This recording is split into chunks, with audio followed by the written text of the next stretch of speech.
Isang pinagpalang araw sa inyo, mga brothers and sisters. Huwag bigyan ng puwang sa pamilya ang sama ng loob. Ang sama ng loob ay parang maliit na apoy.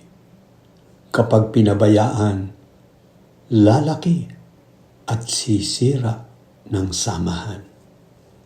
Sa halip, piliing magpatawad, umunawa, at magmahal.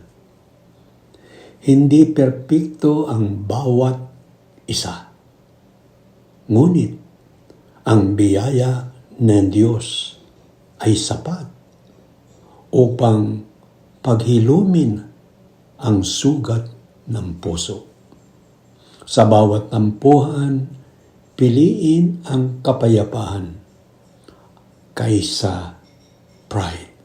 Sinabi nga ng ating Panginoon sa Colosas 3:13, magpaumanhinan kayo at magpatawaran sa isa't isa tulad ng pagpapatawad ng Panginoon sa atin. Amen? Pagpalain tayo ng may kapal.